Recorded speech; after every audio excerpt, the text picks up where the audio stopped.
Eu acabei de assistir ao filme The Alabama Solution, né? Que tem um título aqui de Alabama Presos do Sistema. Cara, que documentário difícil, assim, difícil de ser doloroso, de ser pesado, sabe? Eu acho que é um documentário. É muito interessante, é um trabalho de dois diretores, né? Que é o Andrew Jarrick e a Charlotte Kaufman. Só que ele é um documentário que ele pega muita imagem de dentro das prisões do Alabama, né? Basicamente, ele é um documentário sobre o sofrimento e as torturas que os prisioneiros das prisões do Alabama sofrem. E aí tem todo um lance de que a imprensa não pode entrar e que a imprensa não pode falar sobre, e que existe uma questão ali que é difundida, as pessoas sabem o que está acontecendo, mas ninguém consegue provar, ninguém consegue gravar, ninguém consegue ir contra o governo do Alabama, sempre apoiados naquela ideia de que, eles estão na prisão, prisão tem que ser ruim mesmo. Só que passa de um ponto. Gente, você acha que é tão mastigadinho esse filme, assim, eu acho que é impossível você assistir, menos que você realmente não queira se dar o trabalho de pensar nisso. Mas assim, é muito difícil você assistir esse filme e não perceber que o negócio não é sobre, mas a pessoa tá sendo punida por um crime, tá sendo reabilitado ou não, passou desse lance de você achar que tem que ser preso ou não. É um lance de desumanidade. É um lance assim de que, cara, as pessoas estão ali e é muito além daquilo, sabe? É um lance de você estar sendo desumano com aquelas pessoas, mas também tem um motivo, uma instituição por trás dessa coisa. Eu gosto muito de como esse documentário ele vai se conectando, né? Quando a gente para olhar com o documentário A 13ª Emenda, da Ava DuVernay, que eu acho sensacional.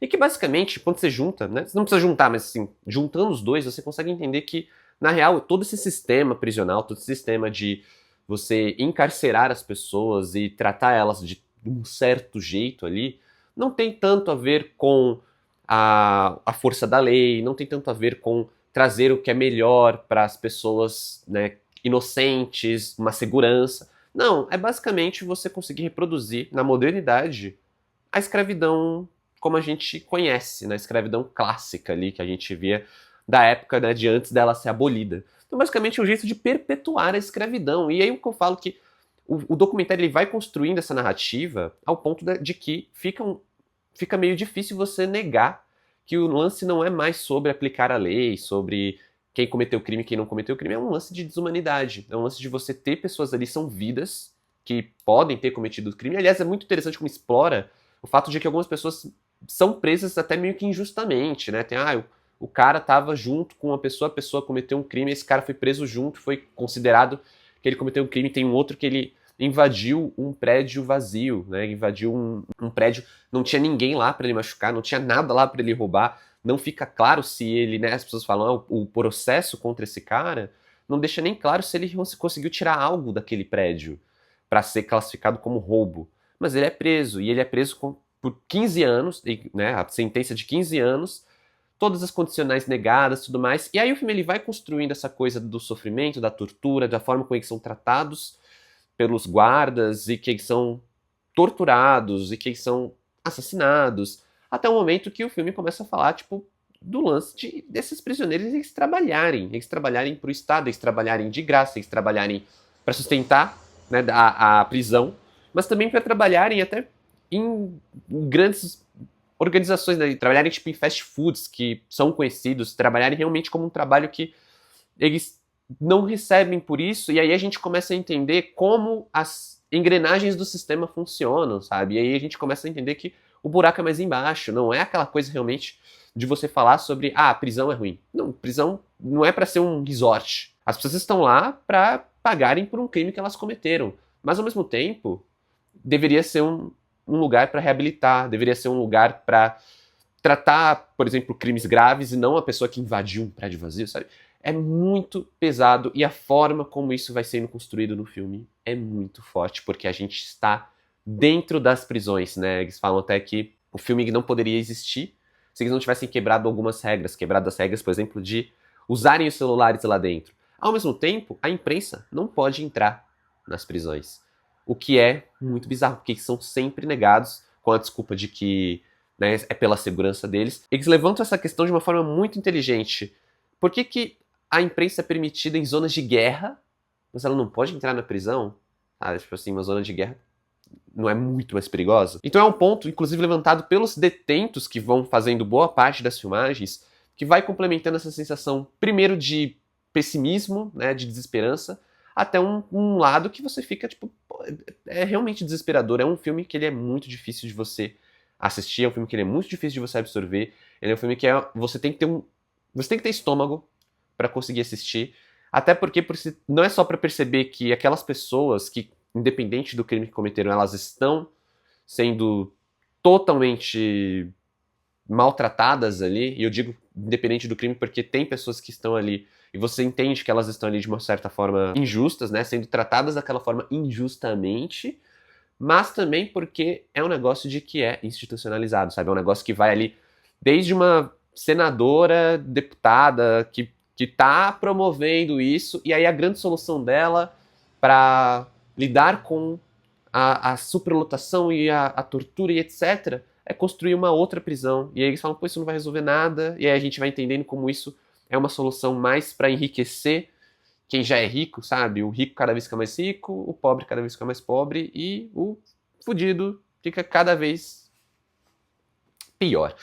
Mas antes de eu continuar falando de período do sistema, eu quero te convidar para se inscrever no meu canal. Se você caiu de paraquedas, aproveita já para se inscrever. Deixa também aquele like que vai fortalecer bastante o meu trabalho. Para quem não me conhece, aqui quem fala é o Adam. Tô sempre falando de cinema aqui no canal, aqui no YouTube. Desde os filmes lançados aí no cinema, na telona, até os lançamentos de streaming. Estamos em época de Oscar, na semana pré-Oscar, então eu tô cobrindo aí os últimos filmes do Oscar indicados. A ideia é falar de todos os filmes aqui no canal, como eu fiz no ano passado. E Alabama, Presos do Sistema, está indicado na categoria de melhor documentário. Então já aproveito também e te convido para deixar um comentário sobre esse documentário. Se você já assistiu, comenta o que você achou. Se você ainda não assistiu, comente a sua expectativa. E lembrando que se você quiser trocar mais alguma ideia comigo, vale me seguir nas redes sociais, o @tá aqui na tela, e os links na descrição do vídeo. E bora aí continuar falando de Alabama, Presos do Sistema, filme co-dirigido pelo Andrew Jarek e Charlotte Kaufman. Eu me interessei pelo tema, quando eu vi a lista de documentários, eu olhei esse e falei, pô, esse tema me interessa, esse tema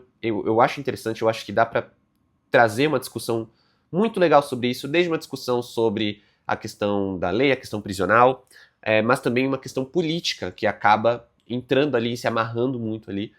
Mas, ao mesmo tempo, eu não esperava que eu ia ver algo tão intenso, tão forte. Eles avisam, né? E tem um disclaimer ali de que é um filme pesado e tudo mais. E, assim, a gente imagina que vai ser pesado, só que eu acho que é muito mais pesado num sentido também de não só mostrar, sei lá, sangue, pessoas machucadas, pessoas que foram ali, né, pelos guardas, mas de ter um lance de você jogar luz sobre um esquema que começa dentro das prisões até a alta cúpula política, de realmente institucionalizar a escravidão moderna. E você fazer isso através de pessoas que muitas vezes cometeram crimes que poderiam estar pagando por esse crime numa condicional, né, pagando por esse crime talvez em liberdade, porque não é uma pessoa que ofereceria perigo para a sociedade, ou até que, beleza, cumpriu uma parte da pena e agora pode entrar em liberdade, mas não, essas pessoas elas são ali meio que colocadas nesse sistema que é feito para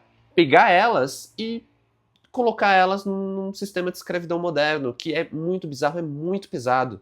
Quando a gente para pra pensar que é um lance de você viver ali dentro sem esperança, sabe? Eu comentei em algum filme do ano passado, em algum filme indicado ao Oscar, foi no Garota com uma Agulha, eu comentei uma frase que é de A Divina Comédia, que é: aqueles que aqui entrarem, deixem para trás toda a esperança. Varia de tradução para tradução, mas é a frase que está nos portões do inferno, sabe? E eu acho que isso, quando você começa a ver essa narrativa, e você começa a entender que ela é uma máquina feita para esmagar a esperança, para esmagar o seu otimismo, porque as pessoas elas podem, em teoria, se reabilitar, elas podem melhorar. Então, assim, muitos desses homens que estão ali, muitas dessas pessoas, elas poderiam ser reabilitadas, elas poderiam ser recolocadas na sociedade. Mas mesmo que a gente queira entrar na discussão de não, essas pessoas, elas não podem, não devem, têm que ficar presas, têm que estar separadas por causa da segurança das pessoas inocentes, das pessoas que não cometeram crimes, ainda assim, vale o questionamento. Elas têm que ser tratadas desse jeito, tipo, de serem literalmente assassinadas cruelmente. Não é uma pena de morte, é um assassinato cruel e que é legitimizado por um sistema que, claramente, no momento do filme, que a gente vai acompanhando um dos casos, a gente acompanha mais ou menos uns 3 ou 4 detentos e durante uma parcela de tempo que vai se aprofundando em alguns processos, vai se aprofundando, por exemplo, no momento que eles tentam fazer uma greve de trabalho na prisão desse trabalho escravo, para conseguirem exercer o direito, para conseguirem pressionar o governo para de alguma forma investigar o que está acontecendo. Eles colocam que, pô, não faz sentido que tenha muito mais mortes do que pessoas saindo incondicional, porque então o sistema está falhando. E as pessoas, e aí o governo se recusa a investigar, ou o governo tenta postergar, ou tenta mesmo varrer para debaixo do tapete o tanto de crueldade que está acontecendo ali dentro. E aí a gente tem, em um desses casos, um rapaz que é assassinado brutalmente ali dentro. E a gente acompanha a mãe dele tentando ter um tipo de resposta, um tipo de justiça, tentando entender o que aconteceu com o filho dela, tentando pelo menos ter um parecer, sabe, do que de fato aconteceu com o filho dela, porque existe uma versão oficial, uma versão que é colocada ali na mídia, uma versão que vai para a imprensa, que é como ela recebe essa notícia, que já é bizarro, enquanto muitos dos presos, eles meio que concordam com uma versão, eles vão falando ali uma versão que não faz sentido, né, até tem um papel de um advogado ali que ele comenta essas questões, ele fala, pô, tem muita coisa ali que é dito pelos guardas, é dito pelas autoridades da prisão, e claramente não está se encaixando com a verdade. E aí uma dessas questões é justamente com esse rapaz, que eles falam, pô, ele estava em paz, ele estava tranquilo, ele não estava oferecendo perigo, mas os guardas atacaram ele, os guardas foram, espancaram ele, e os guardas estão alegando que é porque ele tentou ir pra cima, porque ele estava agressivo e ele não estava. Então assim, a partir desse momento de dúvida, a gente começa a retrabalhar essas questões, a gente começa a refletir sobre essas questões, e eu acho que o filme é muito feliz quando ele traz essa jornada dessa mãe, que é muito impactante, e eu acho que poucas passagens, poucas coisas são mais fortes do que uma mãe com um retrato do corpo do filho, simplesmente pedindo pela verdade, simplesmente querendo entender o que aconteceu com o filho dela, sabe? E isso pode se aplicar tanto para essa lógica de um filme sobre o sistema prisional dos Estados Unidos, quanto para uma zona de guerra, quanto para algo que está acontecendo na Palestina, como a gente teve no ano passado com No Otherland, que também, né, as pessoas eram varridas de suas casas. Imagina assim, essa questão de pô, é uma mãe querendo saber o que aconteceu com o filho, sabe? Ela não tá querendo defender o filho, ela não tá querendo inocentar o filho, ela não tá falando que ele